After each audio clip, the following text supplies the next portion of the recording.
Welcome to Calgary Living. I'm Diane Planadin with eXp Realty, and today I have the immense pleasure of speaking with the Chief Economist for the Calgary Real Estate Board, Ann-Marie Lurie.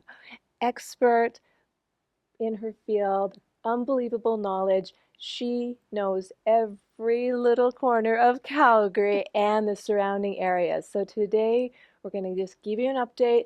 Lots happening in the world. It's March of 2025 and it has not been a boring start to the year. Anne-Marie always gives us a forecast of her predictions of what's going to happen in the market. And last year you were spot on. So welcome, Anne-Marie. Thank you. Yes. We are going to dive right in there. Okay. I want to start with the big picture. Mhm. Let's just give people the big picture, the Calgary market area and the surrounding areas. What is that looking like for the next year?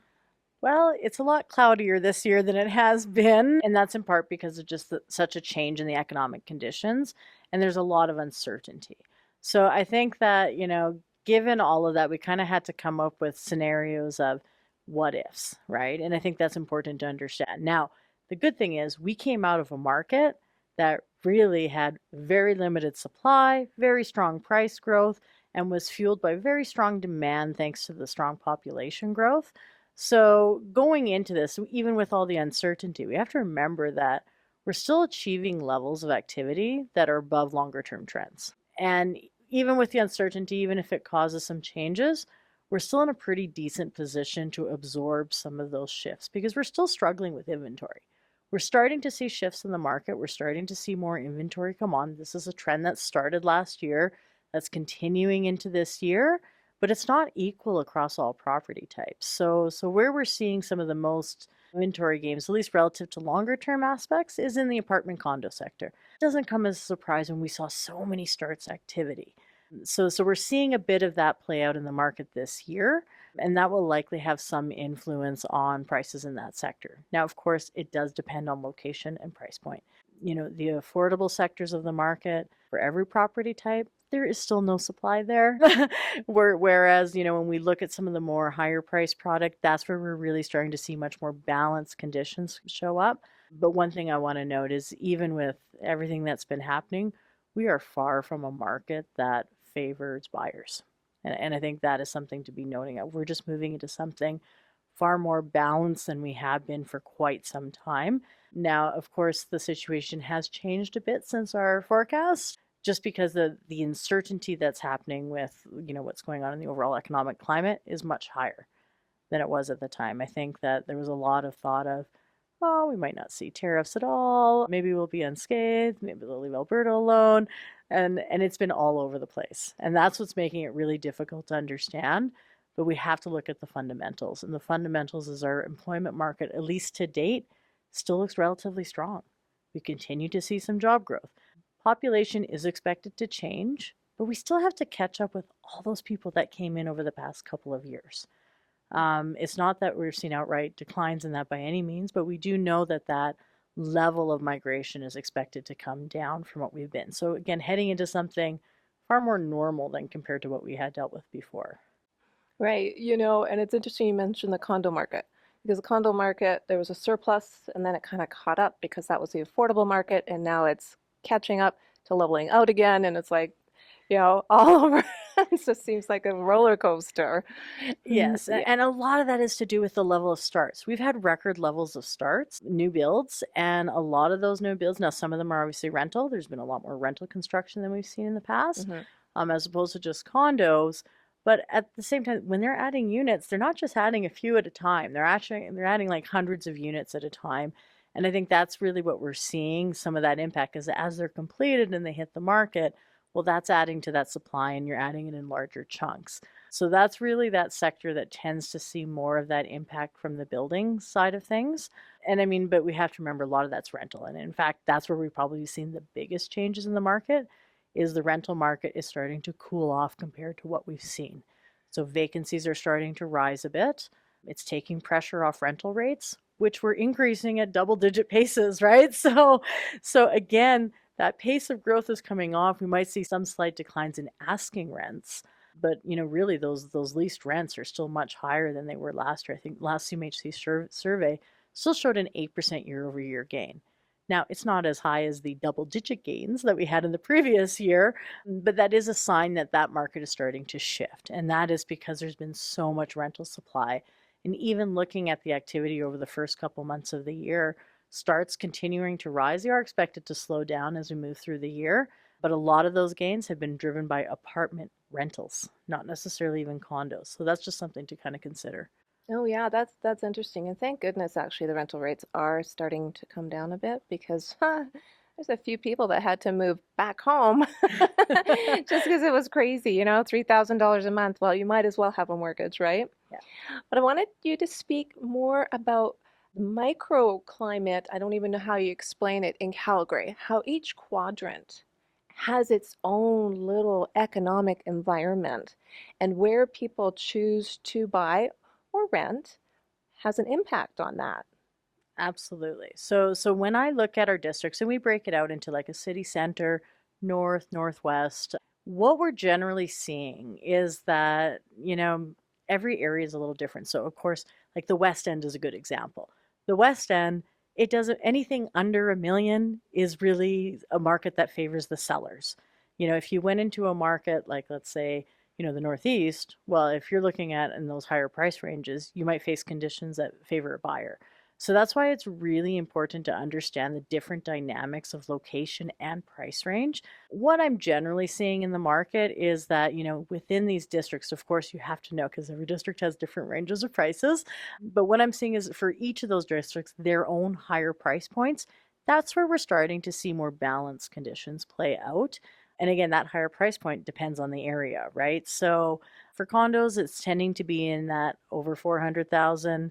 Some markets, like in the Northeast, you're seeing some differences in that 3 to 4 range. But of course, for the more higher priced locations, if 3 to 4 is still really reasonable for some of those areas. So that's why it's really important to really dive into the numbers because we've come from a period where there was no supply anywhere.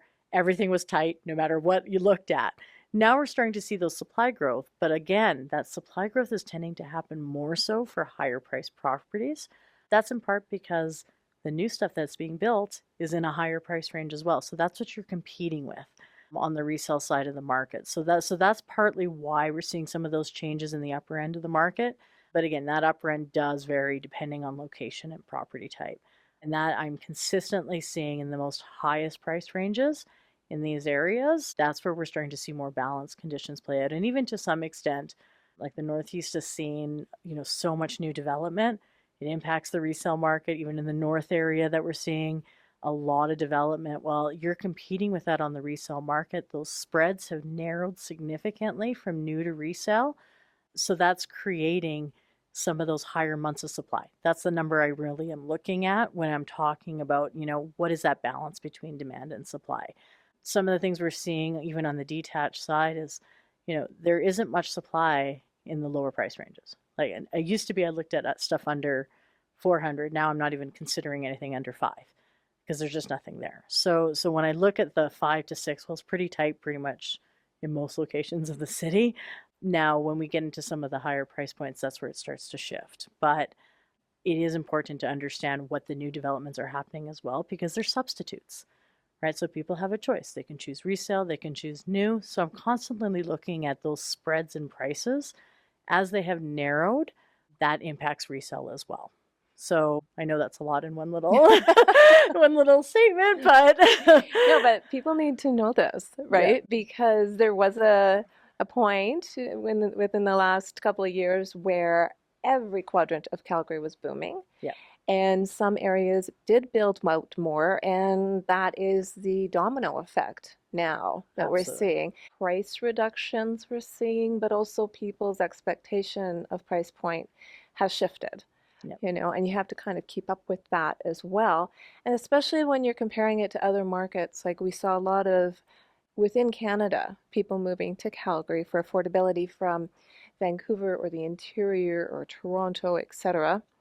And now those markets, I mean, how are they comparing? They've had a total shift again. they've had a shift, and they've talked about, especially like I think about people talking about the Toronto market and their condos are they still call them, they're crashing down, but they're still really quite pricey relative to our markets. Yeah. So I think that that's where there has to be some perspective. Even if the typical condo in Toronto is in the 650,000 range, you have to remember our typical condo is only in the 300 and something range. So even though there's those shifts that are happening in those markets, it's far more pronounced there than here. And one thing to remember is, I mean, I know there's always a lot of talk about affordability and concerns over affordability relative to those other large markets, and we're still relatively quite affordable, even after the price gains that we've had. So now that, the typical detached home being over 750,000, the newer stuff that's being constructed is kind of in that 800,000 now range. That's very different for our market, especially for Calgarians that are used to a lower price. Right. But when you're coming from a market like Toronto, where a detached home is over $1 million, that doesn't seem so bad, even with some adjustments that they have had. Now, when we think about flows, we have had a lot of people coming from Toronto, BC. That was our main source of interprovincial migration. Those numbers are expected to come off a bit. And that's something to sort of watch for, because they really did support some of that higher price points in our market, even though interest rates were high. Typically, when we see a higher interest rate environment, we see slower demand. We didn't see that like over the past couple of years. Now interest rates are starting to come down. So that should, again, continue to support some of the demand, assuming some of the economic uncertainty starts to level off.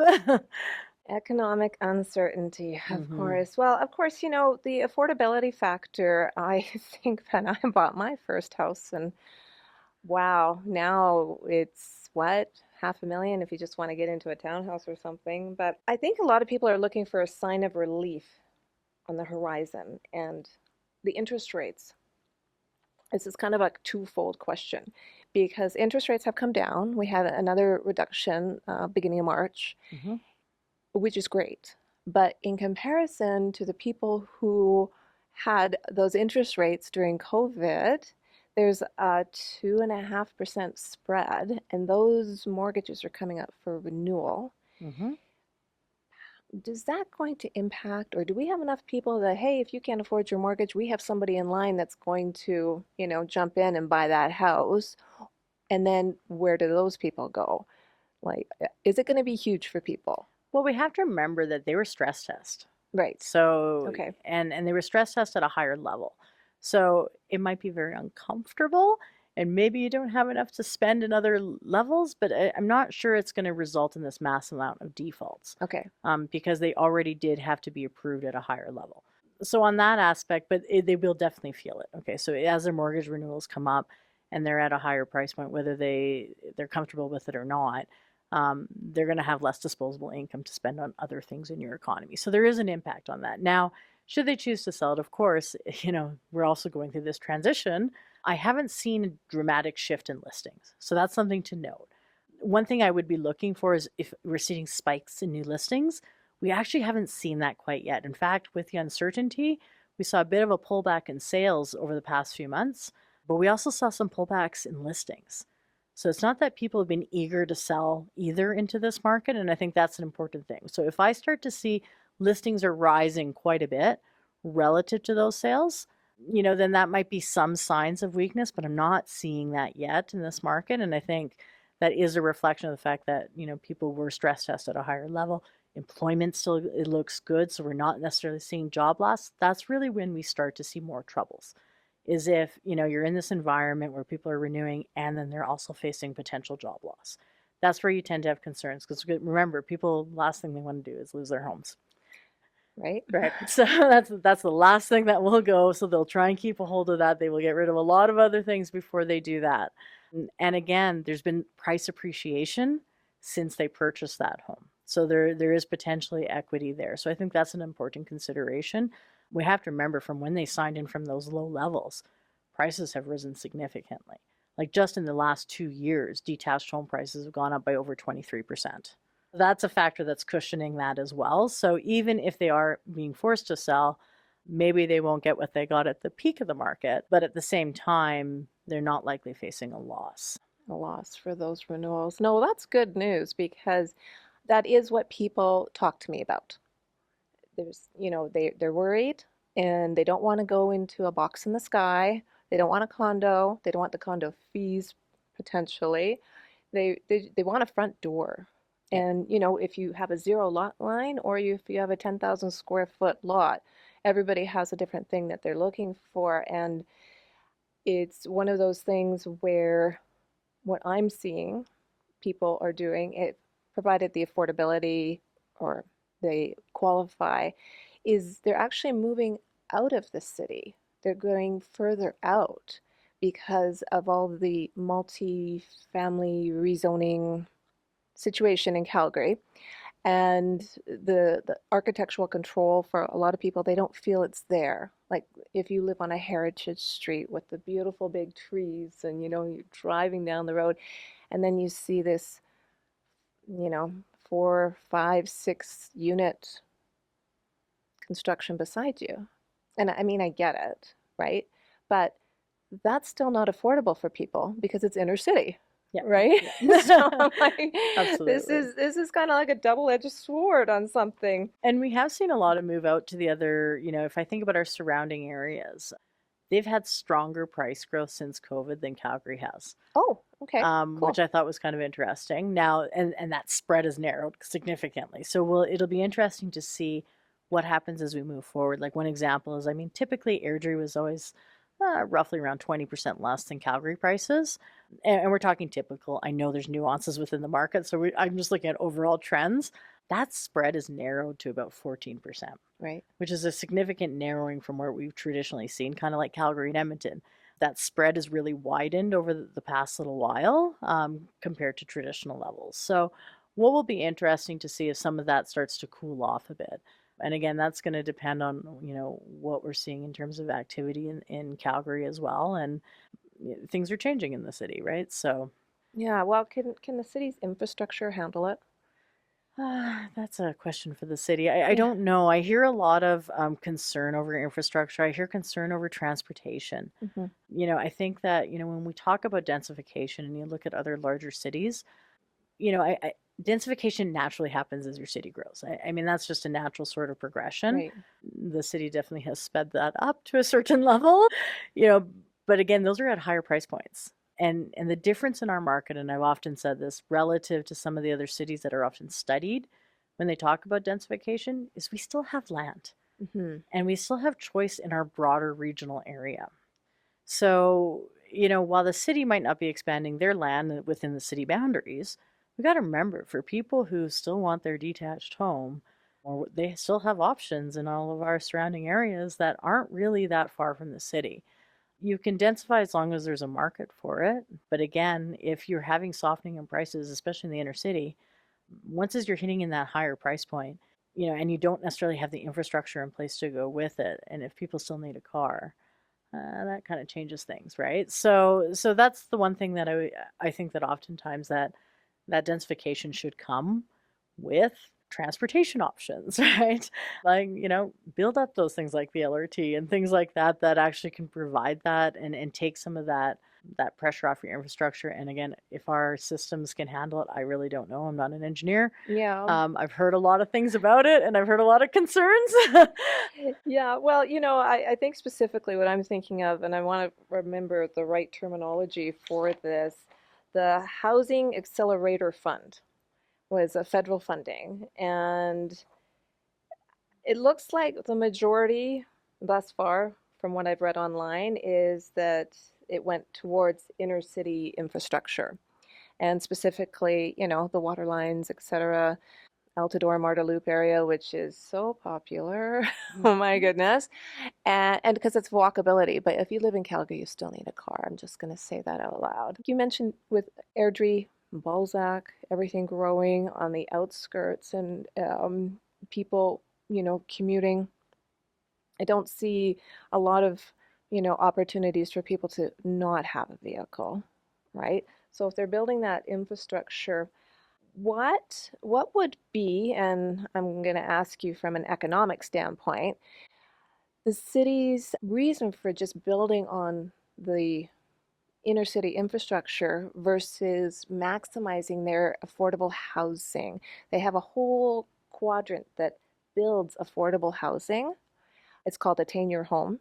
Hmm. But there haven't been any new projects that I've heard of for a couple of years that, people can take advantage of. Because a lot of first-time home buyers, that would be a really good program for them. The Attainable Homes has been going, and they've been doing a lot of stuff, Oh, have they? and Okay. they do some great, like they do look at really doing some of the affordable stuff. The biggest challenge, and I've been talking to some of their groups, some of their challenge was having land access, Okay. because that really increases the cost for them. We got to remember land value drives a lot of our total housing price value.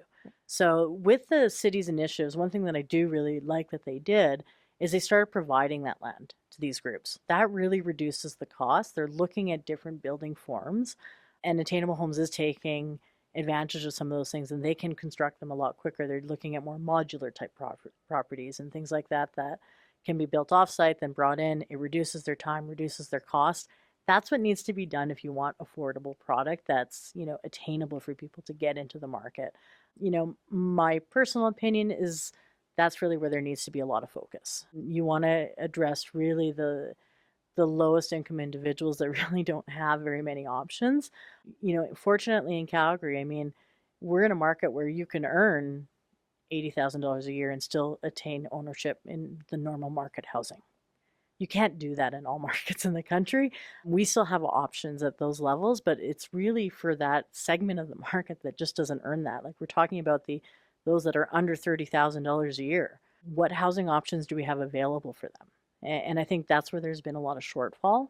And I think doing programs like providing land to some of these groups so they can build them at a much lower cost is a great thing in terms of doing that and providing different housing options, and Attainable is doing some really interesting stuff. And to me, that should be really a big focus. I don't think we really struggle with adding market supply when we need to. Now, of course, there's always improvements in terms of, timing of approvals, things like that. And they made a lot of strides in that. So, Right. and as we can see, we've had record starts for several years in a row. So I think we can build market housing when we need to. And it's more about how do you balance that off with the affordable. And I think that sometimes that discussion of affordable becomes what are we talking about? Affordable ownership, affordable rental is typically non-market housing. And that's a very different thing than market housing. Right. No, I'm so glad I asked Yeah. because I don't even know if people know that that program exists Well, for in general. yeah, and oftentimes when people talk about there's no affordability, I always say, well, what do you mean? Right. Like, what are you talking about? Like, and oftentimes, like the regular person will say, well, oh, our market is so affordable, and it's because they can't quite get into that detached home that they want. Mm-hmm. Where it's like, well, there is a lot of affordable options. Like, we still have condos, a lot less in the lower price ranges than we used to. Right. But we still have options in some of the more affordable ranges. But the challenge is people often, it's also what they want. Right. And usually the first preference is always detached. So I find generally when people talk about market housing, they're saying it's so unaffordable. It's because they can't quite get to that detached level. Right. And when you're talking condos, the interesting thing is I deal with a lot of seniors transitioning maybe from the family home down to an apartment. They want, if they're going to own an apartment, they kind of want the infrastructure there. And I'm not seeing a lot of that other than in the independent living Mm-hmm. community, which means that, and they're beautiful. Do not get me wrong. There's some amazing ones. I mean, they have pickleball courts and swimming pools and all kinds of stuff, but they're affordable if it sells their house. But other than that, like the rent and, they get meals included, et cetera, and beautiful buildings. But I have a lot of seniors who are like, I'm not ready for that, Mm-hmm. but I'm ready to downsize, and we can't really classify them as 55 plus neighborhoods, but those type of typical buildings seem few and far between, and I'm not seeing anything new being built. Yeah. So I'm dealing with a lot of people that would be happy to sell a family home to a young couple having babies or whatever is Yeah. going on in their lives. They don't know where to go. Yeah. And that's often the challenge. And then when you think about some of the cost of some of these units as Yeah, well, yeah, if they can find them, right. how much are they actually putting aside from the sale of their home, right? So that is, I think, a challenge. And again, it's like, how do you get that product developed? And I mean, we are still a fairly young city, so maybe that's why we haven't seen some of that yet. Mm-hmm. Um, But I do know that, that we get a lot of questions about those 55 plus buildings, but then again, it's the services around them and what are being built with them. So I think that's some of the challenge. And then, of course, there's the condo fees that you layer into that, right?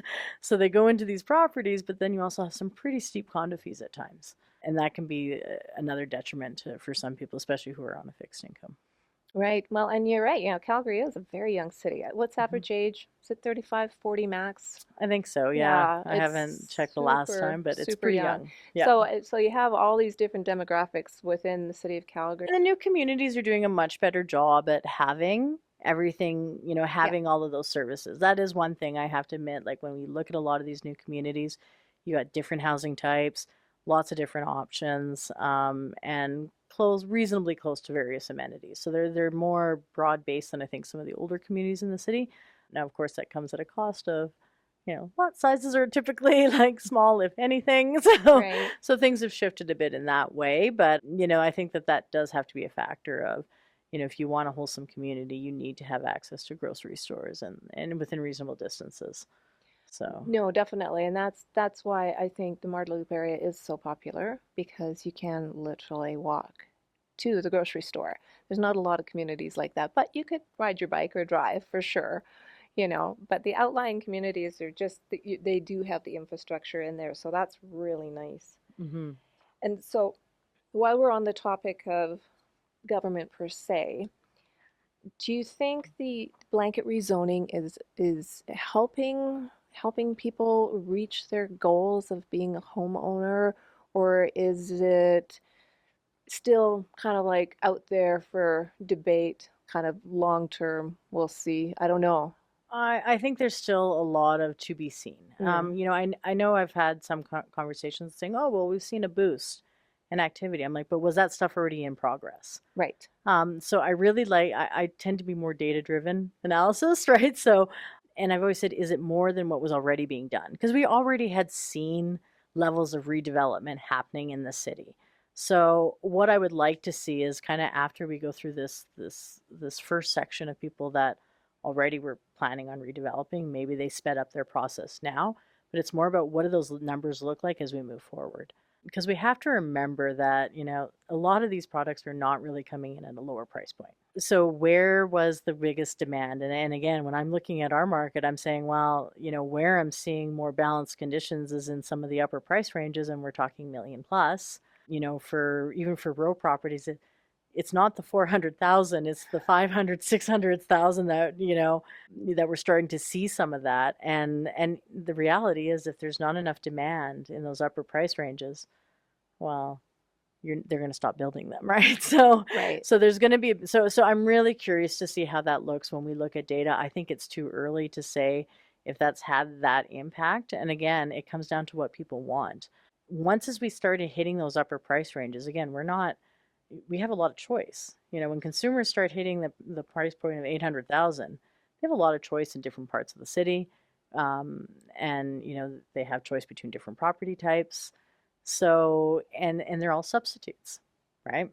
So I don't know exactly what that has done per se quite yet. Now, I do think some of the things that they've done with secondary homes or secondary properties on this, like secondary suites, Hmm. I think that's something that, they've likely seen a bit of a boost in that activity for people who want the rent helper, or a place for their maybe adult children or something else. Maybe they're taking in their parents. Like, I don't know, but I think that's some interesting options, and I'm curious to see how that looks relative to the redevelopment side of things. Yeah, and actually, there's been a real boost in that, especially some of the new home builds. They're giving that option automatically. Yes. And you can, maybe it's already built like that, but you go down to communities like Walden, there's entire boulevards that every single house has a secondary suite, Yeah. or you go up to the new communities, or just, it's interesting. Yeah. It's interesting, and I like it. I think they used to call them mother-in-law suites, but Yeah. now they're income suites, right? So, Yeah. so I wanted to get back to Calgary and the surrounding areas. I'm seeing people really wanting houses. Mm-hmm. And it's my understanding that there are developers that are willing to build new communities in the outskirts. They probably already have the farmland purchased, that type of thing. And what is stopping them from building? Is it the pricing? Is it the interest rates? Is it the lack of people who can work? It's craftsmanship to build a house, right? It is, yeah. It's just because I don't think, and correct me if I'm wrong, I don't think we're going to see prices come down really to a significant level like they were 10 years ago. They've doubled in 10 years, right? Yeah. In the benchmark world. Yeah. So I'm just wondering, like, what is stopping people? Are they worried about tariffs on lumber? Are they worried about getting supplies now? Well, okay. So some of the building constraints was really capacity. Like, so you need enough labor. That was a challenge. They started to see some of the more trades coming in, so they're starting to alleviate some of that concern. Now, in terms of, it's getting approvals too. So it takes a long time to get from here's my piece of raw land I want to build on to getting all your approvals in place to actually put up a property. And sometimes market conditions can change through that time frame, right? So that's something to kind of consider. And I think that there's a lot of stuff that might be in the works that takes time for it to come on. And we have seen a lot of construction activity happen in our surrounding areas. Sometimes it's other challenges, water access, infrastructure, things like that, that are, again, people in the building industry would know far more about it than I do. Right. But that's something that, it just takes time. Like, development takes a very long time from start to finish. And that creates kind of some of those challenges. And we have periods where there's not a lot of supply, especially when you have a sudden change in your population, because they plan for a certain level of population every year, the level of growth that they can meet. So I think that, some of one of the shortages that we've seen over the past couple of years, because we just had a sudden change in our population and they weren't ready for that. So we've seen a lot of activity, even in our surrounding areas.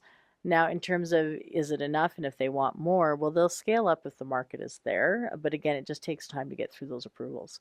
And there's a lot of things that could be holding that back, depending on the area. And every area is a little different, right? So every municipality will have their own rules about what can be developed, where, and how. We've seen tremendous amount of development in the Cochrane area, even in Airdrie to a certain extent. Okotoks hasn't necessarily seen quite the same, at least not yet. Right? So there's been some restrictions there. So I think that they're happening. It's just a matter of how long it takes to get some of those new communities online.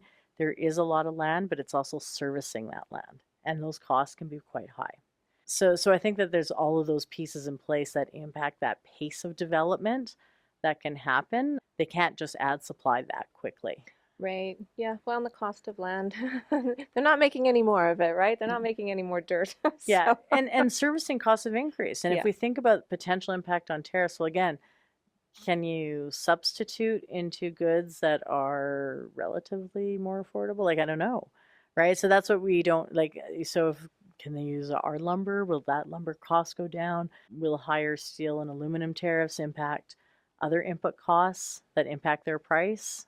And that's something that, if you have a broad-based tariff, that could potentially, and it's more counter tariffs. So if Canada says, okay, you put tariffs on us and we'll put counter tariffs on you, well, that increased our costs. Right. So that actually is something that could raise, and they're not going to want to necessarily contract until they have some certainty either, or they'll build it into their contracts with their buyers and say, we're putting in a contingency for this. Right. Well, and I mean, I've been hearing that, people who've been building a house, all of a sudden the price goes up Yeah. of the house. And in as much as these tariffs have not necessarily been implemented, there's a lot of front loading going on and people anticipating that they will go ahead. And for the Canadian economy, I mean, I feel like Canada could just like support itself. We have the greenhouses, we got the food, we got a lot to offer in Canada. We But do, but we have a lot of trade barriers right, within our country. right, So that the challenge is I do think that, I mean, I think some of the challenges we're facing is in part of our own doing. We have a lot of regulatory burdens province to province, and importing things from other provinces it's actually harder than going north south. There's a reason why we've been trading mostly with the US. And I think that at least now maybe there's that will Mm-hmm. to move and to change and to reduce some of those burdens across the country. We think about our energy sector. Well, we can't just get energy anywhere else that quickly. So they really, like, the US is our only option right now. We do have TMX that does bring things to other locations, but we need more than just that to offset it. So I think that it'll be very interesting to see if we start to see change on it. This is something people have been talking about for years. Well, economists have been talking about it for years. I don't know if it's been very broad based. We're always saying there's a productivity problem in Canada. And it's some of these burdens, these regulatory burdens that you can't even easily import like alcohol from BC into Alberta. Like so there's just all of these restrictions that I think that if we really, if, and it's not, I don't say me, but like if policymakers actually look at some of these regulations, there could be potentially a lot of gain. We still need access to different markets, especially for our energy products, but different markets is Ontario. Well, how Right. do we get there? Right? You need to have some willingness to move on things like pipelines. And it's unfortunate we didn't do it over a decade ago, or we wouldn't be in this situation, right? When those things were when they were first proposed, right? So I think that that's just something to sort of consider. Maybe we'll get some movement on there, and if we do, that can actually really change our outlook. Doesn't mean we won't go through some hardships on the way, Mm-hmm. and that's something to consider because that adjustment is not easy. But we also don't know what the U.S. will do. Right. That's the biggest uncertainty right now because it's on again, off again, maybe not, and I think part of that is causing investment to look towards US versus Canadian markets anyways, just because it's more certain. Do you speculate that it's just a distraction for something bigger? I have no idea, I have no to be idea. honest I'm with just you. like, what's this all I about, thought so. right? I had Yeah. thought that initially. I Yeah. thought, oh, because who would harm their own economy? Right. Right? I thought, like, that doesn't seem very rational. I mean, we know that, like, they also have benefits of the trade agreements that we're seeing. Maybe it's just a negotiating tactic, but I really don't know. Like, I don't know how to, and I don't think anybody really does. Right. Yeah. And I mean, Canada trades more than oil and gas. They trade electricity, they trade water. And Mhm, when I mean water, water is such an important commodity in the US, especially to their agricultural mhm, economy. And there was a water treaty back in the 60s for just for the western states that apparently is up for renegotiation. And I'm thinking, well, that's impossible. Number one. Number two, you have to give 10 years notice in the treaty. yeah. And I'm thinking, is somebody in Canal Flats just trying to get Columbia Lake on the map here? Like, what's going on here? Like, there's just, I don't know to what end all of this is occurring, right? Yeah, yes, and it's so, and I think that's where we haven't really seen is this level and this degree of uncertainty. It's unprecedented. Like, and I think that's something that's it could have impacts. Like often people are saying, well, tariffs are impacting the housing market. I said, well, no, it's the uncertainty right now that's actually impacting the market, not the because the tariffs are still not in place in terms of broad base like they're talking about. I mean, obviously there's the aluminum and steel, but that has more of an impact on Ontario versus what we're seeing here. Right, Right now, again, there's a lot, but it's the uncertainty that everybody's going, well, like, do you want to make major investment decisions right. when you don't know what's really going to happen? You can speculate, but some people aren't really comfortable with that. So this is really just something that I don't think any of us have really seen. We saw a little bit of his first term, but it was not to this extent. Not to this extent, no. And I honestly don't understand how tariffs could be in place when the Article 1 of the Constitution of the United States says Congress has to pass this. So I'm not kind of understanding what's going on. But with respect to housing, Canada does have a lot of resources that I think a lot of trade was happening between the US and Canada. Like they'd buy our lumber, we'd buy their lumber, a lot of back and forth. Mm-hmm. But across the country, that seems to be the golden ticket to make Canada cohesive trading within the country. and break down those barriers. Like, for example, if you lived in Italy or France or Germany, it's one health system. It's one fill in the blank system. Hmm. People come and go freely, buy wine in BC, take it to Ontario, whatever, Yep. right? So is that something that is going to be a deciding factor in our upcoming election? It could be, depending on the problem is some of that's provincial Mm-hmm. and some of it's out of federal hands, Right. right? And I think there's been so much focus on just what the US is doing and not a lot of talk about what can we do within Canada. The US, whatever, like the reality is because we're 1/10 their size, there's only so much we like. He's going to have to face pressure internally before, like, I don't feel fundamentally like we can do much to control that, but we can do a lot to control what happens within Canada. And I don't know if people are as concerned about that or they're losing their eye on, they're so focused on what's happening in the US. They need to turn that focus into what can we do in Canada. And it's not about just battling Trump. I mean, to me, that's a losing battle. I mean, he's going to do what he wants to do. To me, the focus is what can we do within our own country. And I don't know if that's getting talked about enough. Right. It's sort of being mentioned, but not focused on. It's like so much focus on, well, what are we going to do about Trump? It's like, well, what do we do in Canada to avoid this situation and to become more independent from them? The reality is we have relied a lot on the US. Most of our trade goes there. And they get a lot of stuff from us too, so it's very reciprocal. But now that you're in a different environment, how do you do things to change things? And to me, that should be the focus. Now, again, there's a lot of concern about our sovereignty and things like that. And again, I think people are almost losing the sight of, okay, there's a lot of talk going on there. There's a lot of uncertainty. It's about what do we do to prepare ourselves, not just through this administration, but longer term. Some of these concerns have been raised for years, well before Trump came into play. And I really wish that would be more of a focus as opposed to just what are we going to do about Trump. Right. No, you're right. You're right. And it is good that there is a lot of talk going on. In Canada, it's going to be interesting how everything is impacted Mm-hmm. because, like you say, there's been a lot of talk, but Well, and even the notion of counter tariffs. I can't help it because I'm an economist, right, but I'm like, that doesn't benefit us. right, It actually just hurts us. And you're saying, well, you got to do it because you got to stand up. But why? Let them hurt themselves first, and let's focus on what can we do to improve our own economy, as opposed to just penalizing us for, charging us more for some of their goods.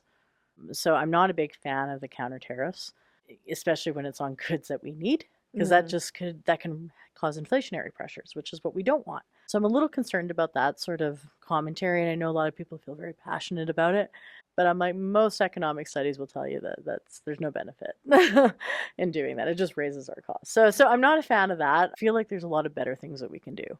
And first thing would be like, let's get rid of some of these nuances between regulatory burdens and differences. If you can streamline regulations to be similar across every province, that would have a huge benefit. To me, that should be really our focus, is let's look internally about what we can do to attract investment here again. We have been considered one of a more hostile investment environment for some time.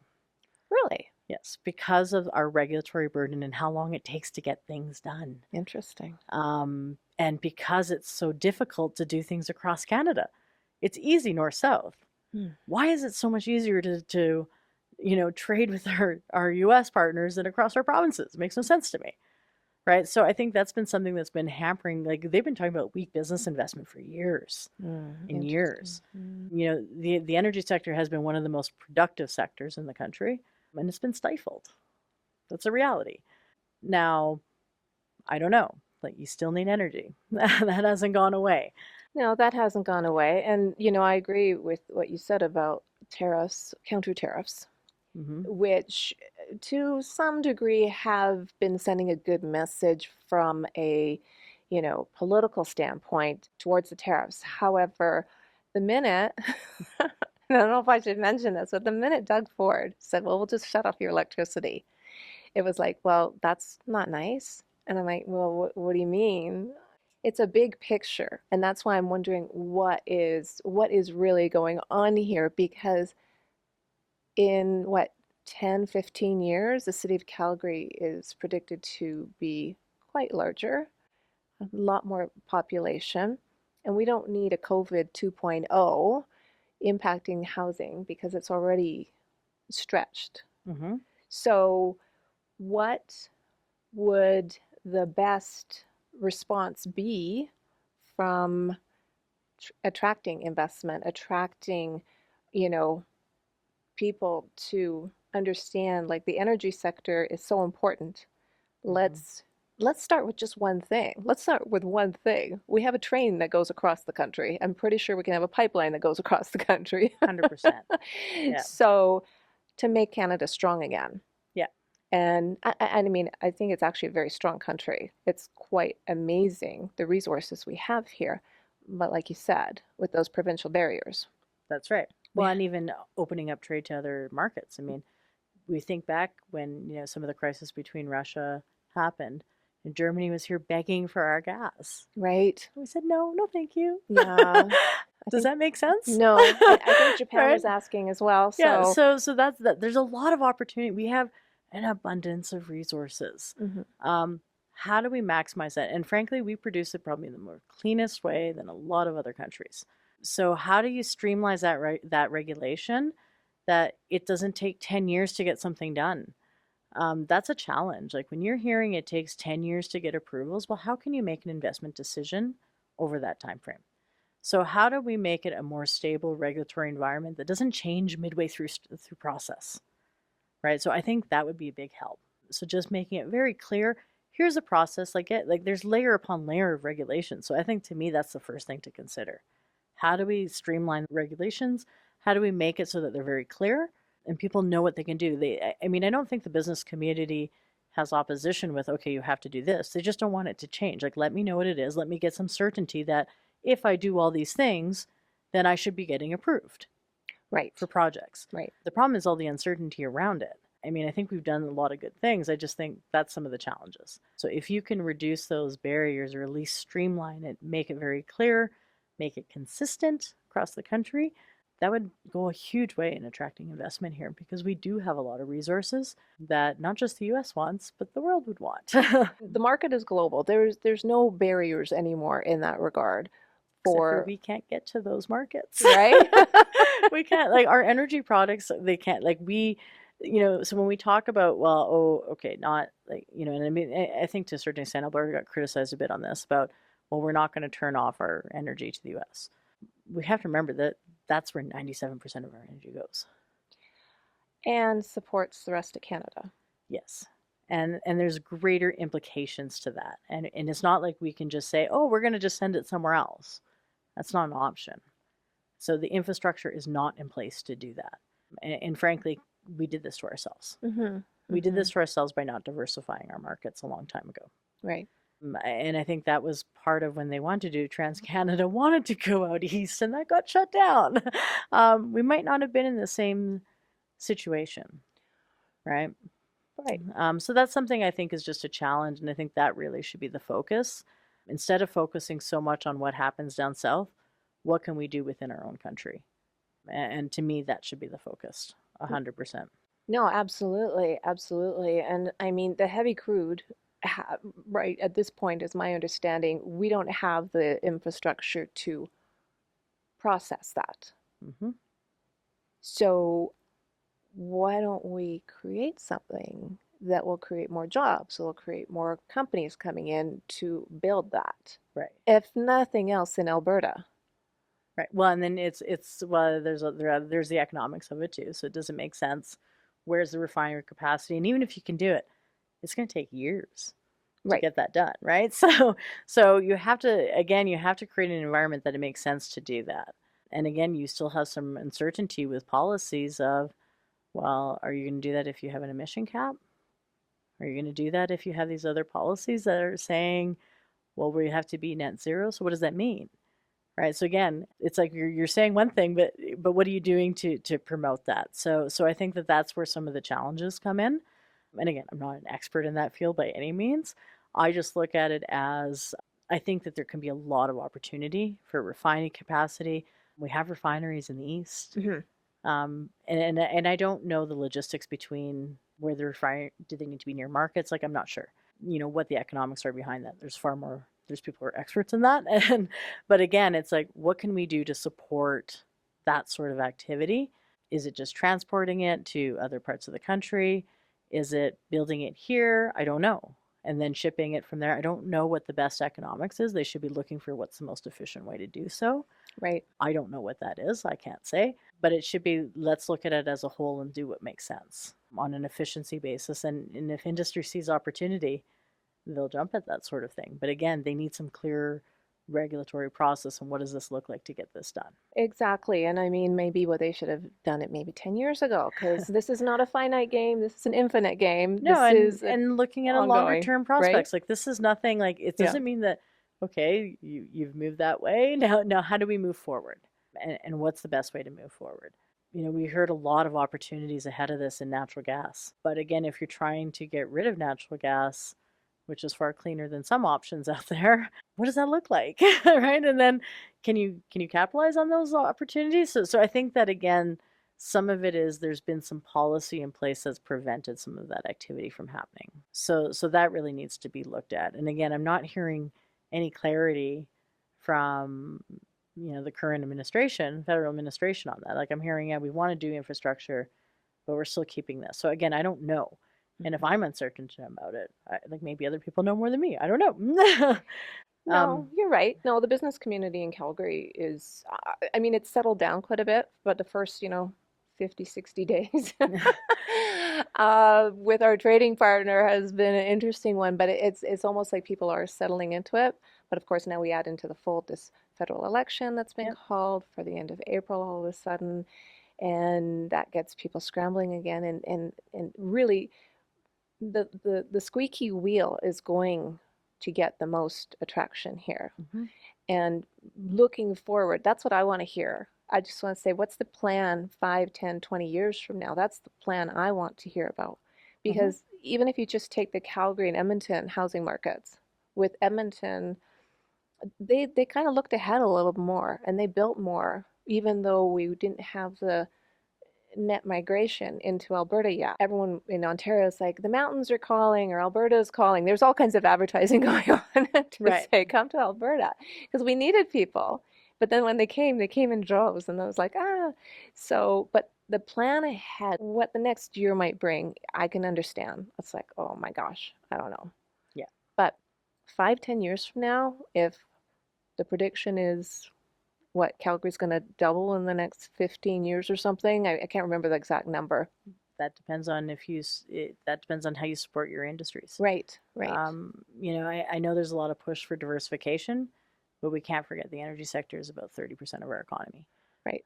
Without including any spin-off effects. So I think that it's important that we remember that if we can support that industry and we actually see movements on projects, we could see very strong growth here. Right. And there's a lot of opportunity in this province. And that would impact housing, that would impact jobs, that would impact everything. So I see a lot of potential. Should we be able to unlock some of the challenges that our main industry has faced, I think you could see tremendous amount of growth. And that would spill into housing as well. And it would continue to attract people. People would double here. And by doing that, you would also, create much more opportunity, attracting the right type of immigration. I'm a proponent of immigration, but I think you got to look at those economic immigrants, right? What type of immigration are you bringing in? Are you bringing in trades that we need? Are you bringing in certain areas that we have shortages in that can fill those gaps? Are you bringing in healthcare workers? Are you bringing, but all of that will generate wealth and it'll spill through. So I think that if we get something that's very pro-business in that level and encouraging that investment activity, you can see tremendous growth in Alberta. We still have a lot of land. We have a lot of opportunity here. We are not at, we don't have the same constraints that some markets have, especially on housing. Like, we don't have the same land constraints. Yes, there's some costs associated with development. But if we look at our broader regional area, it is not as dense as some, like, we have to remember, Alberta's got 4.5 million people. We're still small compared to some provinces, right? The bigger provinces. It's not the population in the city of Toronto. Yeah. So that's where there's some perspective, right? So we are growing. We have a lot of opportunity. But I think Calgary also has to stop thinking just about the city. We need to think about the regional area. Right. and consider that because it's important. Like it's not just Calgary, it's Calgary and area. Right. So thinking about that broader region and how do we work together to create a, a system. So if Calgary wants densification, it's not unusual to see the densification that happens within the city. Mm-hmm. And then you have these regional areas that have, some of those different housing options. That's all possible. But again, it's a matter of how much are we going to grow. And it fundamentally needs to be driven by business and business investment. And without the employment, without the rest of that, housing will fall in place. But if you don't have that growth, it's going to be harder to attract people here. Affordability only goes so far. You still need jobs. You still need, your economics. You need your economy to do well. Right. Well, the more money in people's pockets, the better. Yeah. Right? That's the best thing for the economy. That's right. And it spins off, right? So again, like if you think about, you have growth in certain industries. So even if your energy sector is doing well, there's spin-off effects from that. That means that those people are here and they're spending more in their economy. They're spending in retail. They're eating at more restaurants. They are doing all these things that create all these other spin-offs in your economy as well. So that's important to note. I do think we need to continue to diversify. I think we do need to look at other opportunities, and there's a ton of them. And I think it's important to do all of that. But we can't forget our main industry.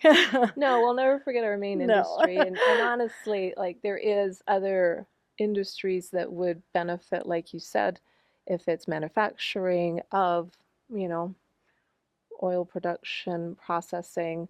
That's right. If it's perhaps creating a whole health pharmaceutical environment that used to exist in Alberta, and I'm not sure where it went, but Yeah.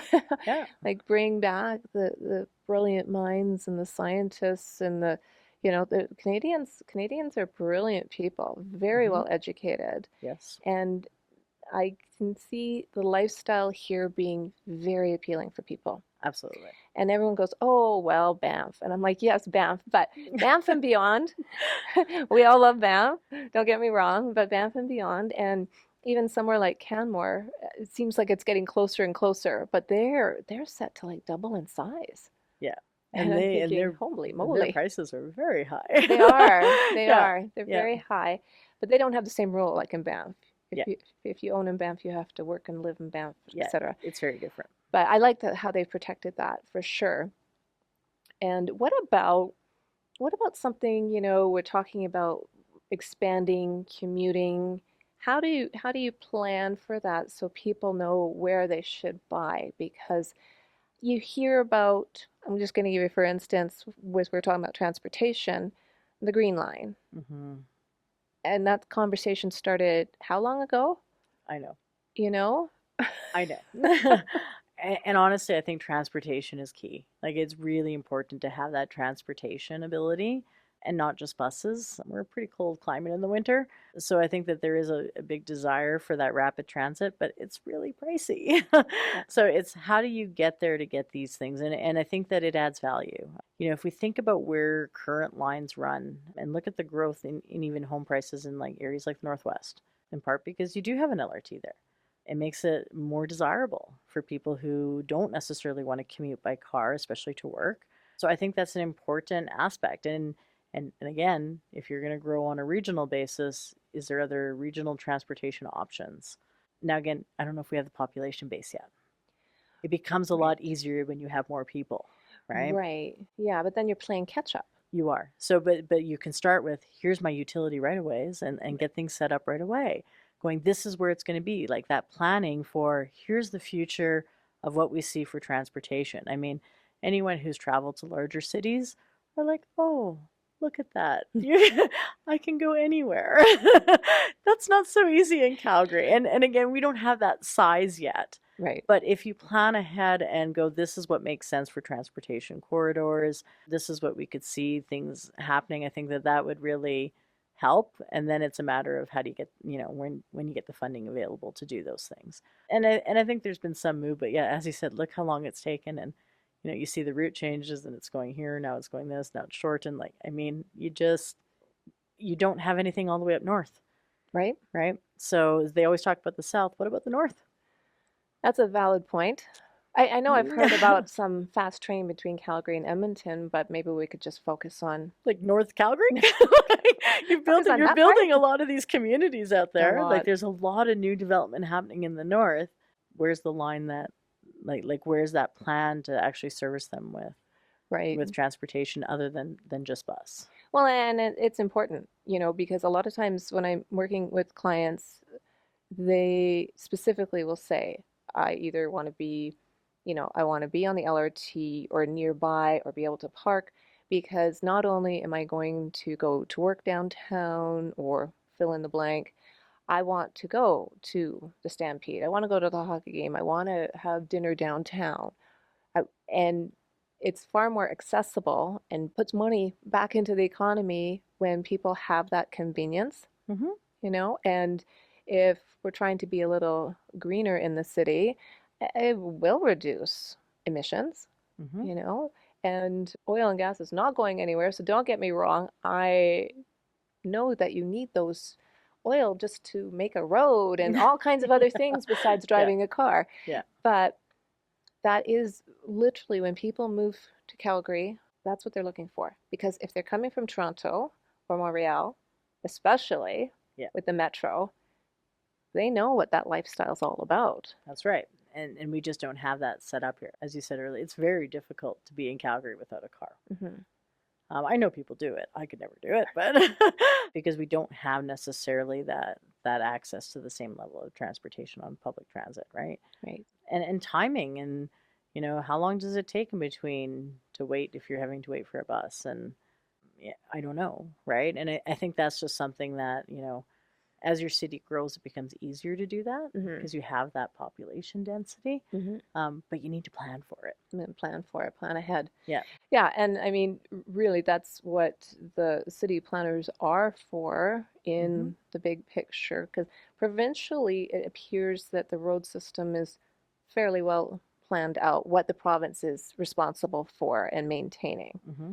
So, but in the city, it's a completely different system. Mm-hmm. So, have you heard of anything other than the rehashing of the Green Line with respect to transportation in the city?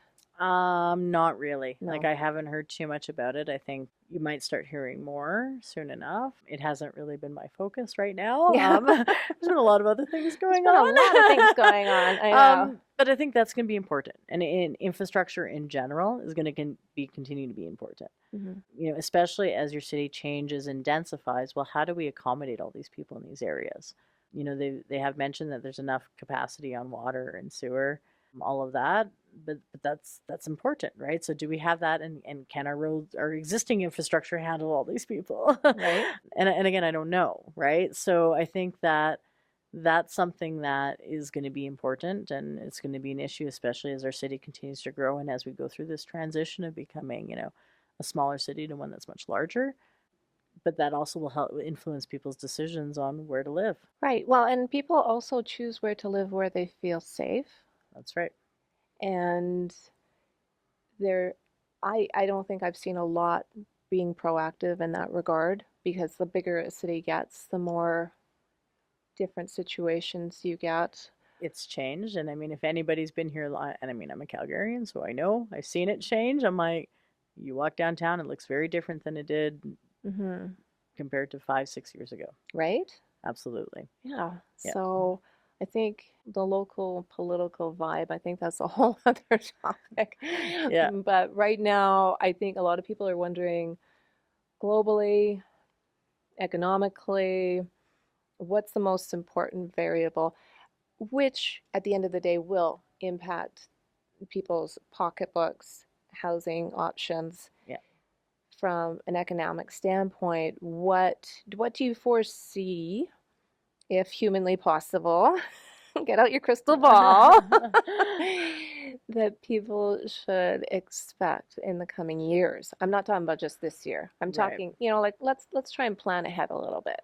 Well, and I think that, again, because there's so much uncertainty, it's really about understanding those different variables. Fundamentally, we have a large resource base here that's not going anywhere and that there's still demand for. So fundamentally, I look at our economics and go, okay, we still look okay. We just might have some adjustments here over the short term. That will continue to support us. Now, when people are trying to make decisions, again, it look at what's happening on employment. Are we going to continue to see business investment? If we see slowdowns in business investment, that's going to impact employment growth. So that's something to sort of consider. Yet you might have some short term, but if we see the right moves in policy, then we could have a lot of growth here. If we see something that is very supportive of our industry and peripheral industries and encouraging that business investment, we could see very strong employment growth. We could continue to see growth in terms of, housing activity. We'll see stronger demand as people move here and all those options. But again, it comes down to what will policymakers do to support our market? And that's something that, that's a lot harder to predict. Government has a pretty large influence on what can happen as we move forward. If we finally see improvements in that regulatory barriers and we see areas in that sort of really focus on and people improve in those levels, I could see Alberta doing really, really well over the next 5 to 10 years after we get through some of the short-term uncertainty. Short-term uncertainty, which might last another 4 years, maybe longer. And again, I think that I hope that we're not short-sighted and that we shouldn't have to worry about who comes into power in the U.S. No. So hopefully we don't lose sight of that. And let's say he does nothing and everything goes back to the way it was. I hope that doesn't stop them from going, how do we reduce these regulatory barriers in Canada? Because it's growth that is important. Mm-hmm. And if we can actually become more productive again, that increases people's income. Right. That makes them better off. If we don't change our productivity situation, then people will just be really making less, right? So that's a bigger problem. There's a reason why there's been a lot of concern over productivity. Mm-hmm. It's not doing more with less. It's just being more efficient at doing it. Right. And if you do that, then that is money, right? And that means better incomes for people. That means, improving your quality of life. And that goes back into your economy and spin-off effects. So I think if that focus is really on productivity and how do we improve it within Canada, we could see a lot of growth because we are quite productive in Alberta. We have one of the most productive sectors in the country. If they can expand, I could see a lot of growth in our province. And we have room to grow. Right. We don't have some of the restrictions that some of the other provinces have. We still have a lot of land that can be developed on, even in an efficient way, that can accommodate that growth. Right. Maybe not in a year. like when you have surges, that's a lot harder to deal with. Mm-hmm. But if we think about our history and how we've kind of progressed, I could see that continue if we have that shift in mentality that is going to support business investment. Exactly. If it doesn't, yeah. we're not going to grow that much, right? Yeah. So there's the counterpart of that. Yeah, well, it only makes sense that we would continue to grow because Canada is an amazing country, and for it to, I feel it's more united now than it has ever been before, like for just patriotism. Could be. Alberta tends to rank a little lower on those things. And I think it's more because it feels like sometimes I think Albertans, it feels like us versus the East. And the challenges is I think Alberta has felt like they have not been heard. Right. And I think that's why sometimes you look at some of the polling for Alberta, it's like our patriotism isn't necessarily as high. But I think there's some reasons for that. And that's really where there's also concern is, if, let's say you do get a federal policy that is saying, well, no, we don't want to do this, and they're going to stifle our industry, what will that do here? Mm-hmm. What will people start to think, and what could that reaction be? I think there's also, we talk about, economic unions and things like that. You got to think about Europe. Europe is one larger economic union. It's not to say that couldn't happen with the U.S. either. It might be a little different. I often think, people talk about annexation. That's ridiculous. Like, we're a different country. But there could be better economic ties in some ways. I can see that, with the free trade agreements. I can see how that's all structured. It kind of goes the other way too, though, because they are also reliant on Canada.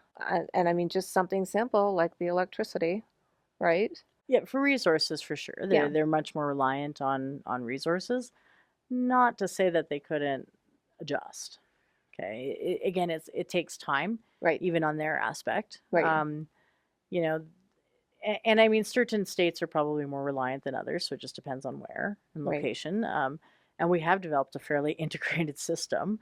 because there was good economic, the U.S. has benefited from our relatively cheaper oil. I mean, we have to remember, think about the discount our oil has been at relative to WTI prices, relative to Brent prices Right. that we're not capturing. So they've had a lot of benefits to that. Right. Now, again, they do have their own source of oil, but it's different. Mm-hmm. It's a lighter oil. We're heavy oil. Yes, they use the electricity. Could they generate their own? Sure, not overnight. Right. And they've had a lot, like I said, they've had a lot of benefits to the access to our resources. And I think some of this conversation is because they want resources. Right. Look at the concerns over potash. Their farmers are going, what do you mean? We need that potash, right? In Saskatchewan. So I think that there's a lot of appetite there, but again, we shouldn't be solely reliant on them. It's better negotiating power for us if we have different markets to sell to.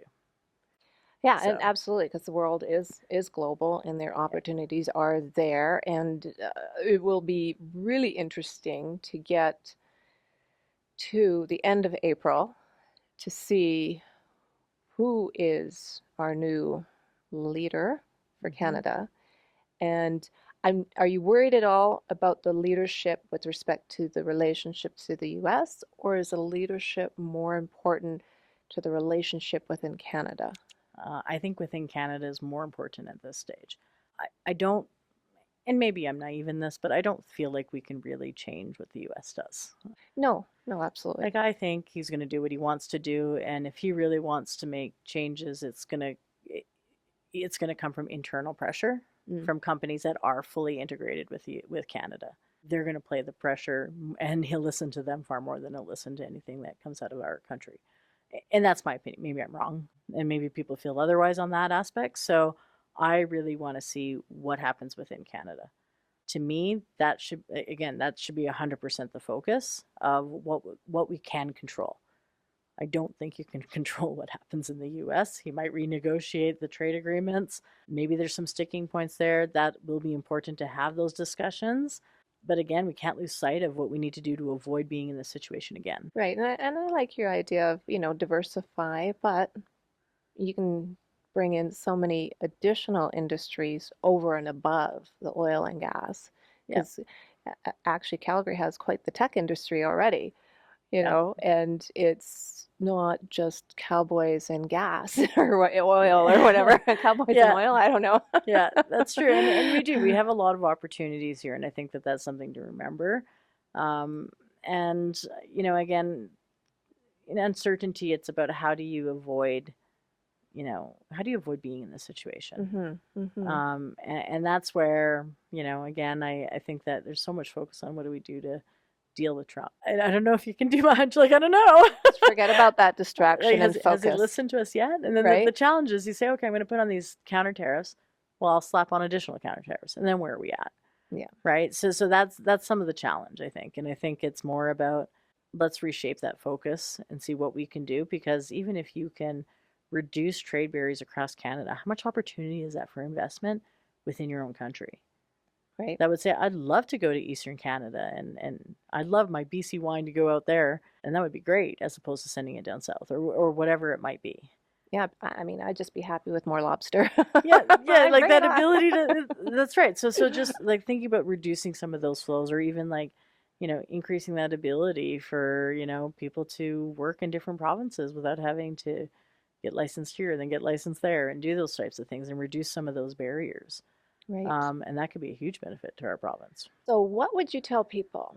Should they buy a house or a condo? Should they just keep moving forward for now? The interest rates are pretty decent. They are. And again, I think that's where it comes down to your personal situation. Right. Okay, so on the whole, I do think that you'll probably see some adjustments in condo prices on the resale side, mostly because we're going through this period, there's a little bit more inventory. It's not going to be equal across the city. It's going to depend on price range. It's going to depend on location. So again, it's like, what are you looking for? If you're looking for a condo, you might see some adjustments, but if you're thinking you're going to get that $200,000 condo in the West End, maybe not, right? So really, like, think about what your objective is. How secure are you in your employment? Are you concerned about because that influences your decision. It's beyond just market conditions. It's about your own personal situation. If you're fairly secure in your position, interest rates are lower and there's something that meets your needs, that might be a different scenario, right? Now, if you're trying to speculate on the market, that again, if you're an investor, that might change what you're doing. So I think for anyone who's in this market, I mean, first of all, understand what segment are you actually looking at. If you're still looking for affordable product, the reality is those are not going to be that's not going to be a huge supply of affordable product all of a sudden. So that has to be a consideration. And maybe that lower interest rate means it's a little easier for you to get into that market now because it changes your monthly payments. So that's something to sort of consider. Now, if you're upsizing, let's say, that's where we're starting to see more supply. So maybe you do want to see how much supply comes on. What is that movement in prices in those markets? If you're looking for that detached home and you're willing to look in that, and I say million plus range, there might be more opportunity there. There is more some supply choice. So maybe there is less price pressure there. And that's things to consider as well. I think for anyone, it's like, what is your objective? Are you looking at a 2-year window? Because your decision might be very different if you're looking at a 2-year window versus a 5 or a 10-year window. That's always key with real estate is, if you're only planning on being here for a couple of years, you might make a different decision than if you're planning on, okay, this is where I'm going to be for at least the next 5 to 10 years. Yeah, well, and that's a little bit less predictable, it seems, simply because the pattern has changed. And I don't know how you predict that. Because, I mean, people would, graduate from high school or university or whatever, maybe do a trade, buy a starter home or a condo, small, and then start to build a family or start to earn more income and want to upsize, and then upsize and then upsize. And then you start to downsize, downsize, downsize. But that little pattern seems to be like all over the map now. Well, and it does depend on what your demographic shifts are too, right? So, if you're downsizing, well, and if you're looking for a condo, well, maybe that will be some opportunity because now some of those prices are a little bit softer than they were. So maybe that is something that might make more sense now than it did before. But again, it depends on what you're downsizing from. Right. What range are you coming from and what range are you going to? And it's not necessarily that it's consistent across the city. Like the overall trends are one thing, but I mean, everyone's unique scenario will drive that sort of stuff. And again, there's new versus resale, and what do those look like, and what type of property are you looking for? There's a lot more than just market conditions. Yes, you have some fluctuation from year to year. Even like when I look at, we had a peak sort of last July, August, we've come a bit down from that peak. Again, that's after like a 16% rise over 2 years in condos and a 23% in detached homes. But look at the from peak to today as of February numbers, that spread has only been down about 3.5% for apartment condos. Detached homes, hardly anything. Like we're talking 1%. That's statistically like flat. So again, if you're looking for that detached home and you're thinking, oh, prices are going to come down like 10, 20%, I wouldn't count on that. And I think that's the fundamental, concept that oftentimes people are thinking it's going to come down so much that it makes sense. And it's like, well, no, not necessarily. People definitely pushed a bit more when it's a seller's market. That tends to happen. It's not unusual to see some of that peak and come off a bit from that peak. But for it to fundamentally come down, we're nowhere near having inventory levels that would cause that, even in the apartment sector. When we're talking like double-digit declines. And that would have to come with an economic situation, right? So the only time we've had real declines that have been persistent have tended to happen with a weak economy. So back in 2015, right up until pre-COVID, we had a very weak economy in that time frame. But let's keep in mind, detached didn't really move that much. No, that's true. And more flatlined. Is Alberta still very reliant on the crude oil prices? Well, it's a confidence barometer too, and it is because you have to remember when crude oil prices come down, that impacts profitability, it impacts job growth, and spin-off effects from there. So you might not see as much investment activity. You might not see as much employment growth. We saw this through 2015, right up until pre-COVID. So it's not that everything disappeared. We just were, we were pretty flat. Right. Detached homes were pretty flat. And of course, all of that happened at a time where we had a lot of construction, especially for apartment style condos. Yeah. This time it's been a little different. The construction we're seeing has been a lot more on the rental side on apartments than condos. So back back in 2014, even back in 2027, in 2007, because we've seen it with condos, have seen much more fluctuation because, again, you're tending to add supply in bigger chunks. So if you're looking for a condo, you have to be aware that there's a lot more variability in that, and it's subject to what is being constructed. Because there's been more rental, that could impact investment activity. More rental supply means that there's going to be, that rental number, you might not achieve that, some of those numbers that they were getting last year, right? So those have come off a bit. So I think, again, if you're an investor trying to, buy a secondary property, that has to come into play. Like, again, what is your intention? Are you buying this as your home for your family? Or are you buying this as an investment property? Different decisions. Right. Different sort of mentality when you're doing that as an investment versus if it's your home. That's the first thing I want to point out. And, when we think about apartment condos, again, price point's going to matter. Location will also matter, but it is subject to much more variability. Now, again, we are nowhere near the supply levels that we had through that 2015 period, the supply demand ratios. Right. And that's important to note. So one of those things I always look at is months of supply. Right. Because that really gives me a good indicator of what's going to happen in pricing. And it has come up, but we had nothing. So it's come up from 1 month of supply, which is really low. Condos are just now above 3 months of supply. Put in perspective, during that tough time with condos where prices really were coming down, it was closer to 8 months. Wow. So we're not there, right? And yes, it's changing from and it feels really different. Of course it feels different because we went from a market that had no supply in anything. Right. So yeah, it feels different to finally have some choice in the market and not having to go through bidding wars and things like that.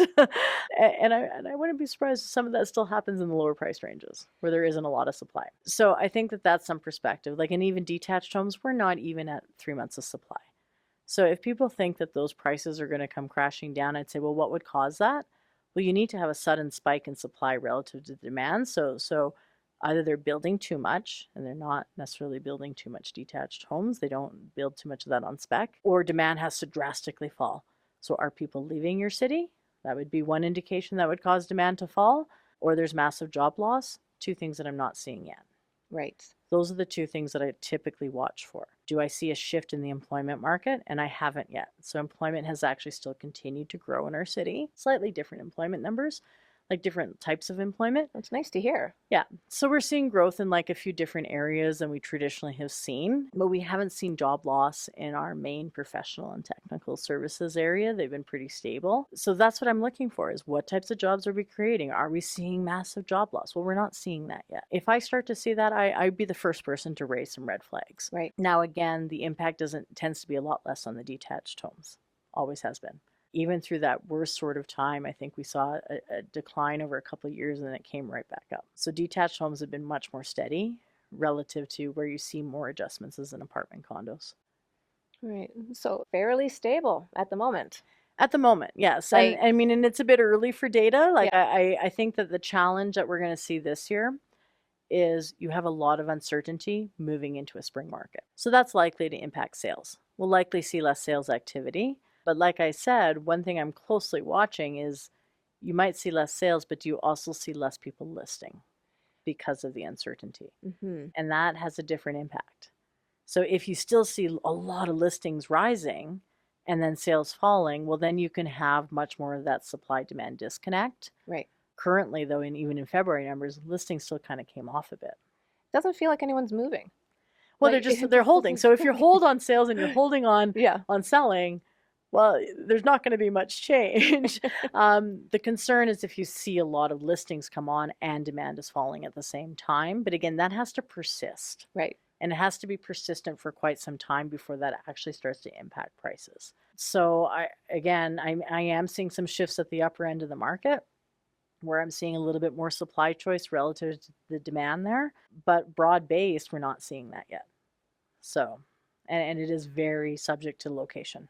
Oh, absolutely. Because Calgarians love their certain quadrant. That is so true. It's like, I like to stay in this quadrant. And that's actually not unique to a lot of different cities, because I think you get really comfortable in an area. Yeah. So their willing or proximity to move doesn't tend to be as far. You don't necessarily see dramatic changes in location, right? So if you're, and I mean, we always talk about this in Calgary, if you're a north person, you're going to stay in the north.